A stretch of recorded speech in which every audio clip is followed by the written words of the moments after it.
Well, hello. I wanted to give you an update on my garden. We have sunshine finally after a few nights of cold, freezing weather and snow. I'll show you the bottom level first. These are my bees balm. And these will sprout up really tall soon. I think it's cool when the flowers are red. You can look at these little leaves, and there's red veins in them, and the stems are red. This is my hibiscus, and it started off so slow last year. I really wanted to give it a head start.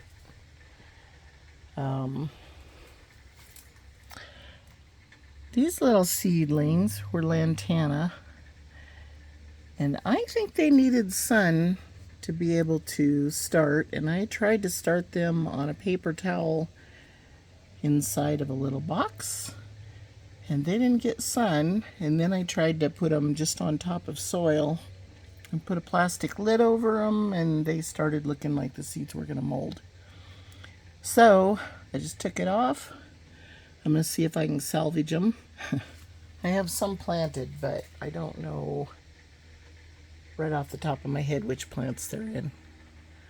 My vermilionaire is thriving. I try to keep it from hanging onto the plastic here. Sometimes that can grow bacteria. Got lots of little seedlings coming up. Zinnias. I even have a few cucumbers. Here's my other vermilionaire plants that I took cuttings off of the two big ones. There is a vine, a red cypress vine. Anyways, they should have little trumpet flowers on them, but boy, they look like they're ready to start climbing on something. I need to get them a pot with a trellis. Anyways, all my little seedling starts. I am going to do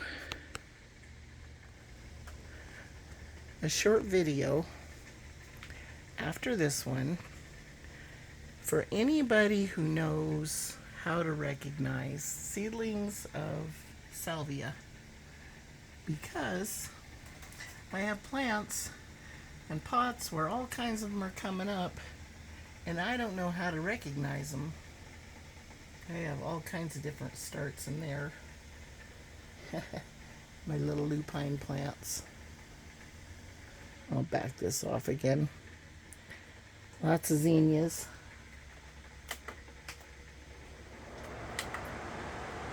Don't know why my fan stopped, but I'm going to start her up again. It needs some air in here.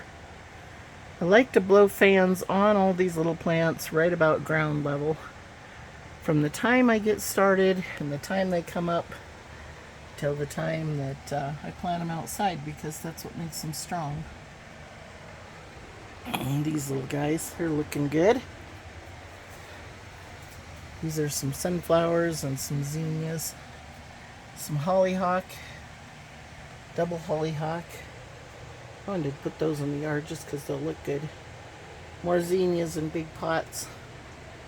Last year that pot had zinnias, well, huge ones. You can see in all of my different videos and pictures of hummingbirds flying in the flowers. There's a lot of them in that. And they grew about 3 to 4 feet tall and just had loads of flowers. This here is another salvia pot. These are crocosmia, and some of these little starts in these big pots are from the salvias and the other little plants that were here last year. And I have been having a horrible time trying to buy seeds for most of those salvias, and they're not cheap. So I've been taking plants from here in these pots when I find different ones that I know are different varieties, and I've been planting them in one of these 50-pack deals. These are my canna lilies, which are doing good. They're coming up here, and they're coming up there. They're coming up here and there. More zinnias. My elephant ear hasn't sprouted yet, but I expect 40-inch leaves out of it. That was huge. Anyways, I've been transplanting my little sprouts into all of these little cups. And they're coming up. Some of these sprouted here. For some reason or other, they're just taking forever to go from the sprout to above ground, even after I planted them, after they were already big. This is Penstemon in the middle. And in Colorado, it's one of the first flowers on the mountains to open up. I see right down there, there are like 4 different kinds of seeds and sprouts. I'm going to get some more soil today and plant another 50 of them, because once I know what they are, there's different plants.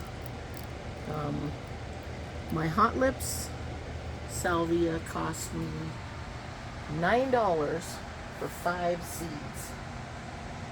Anyways, I would really like more of those plants, but the hummingbirds love them.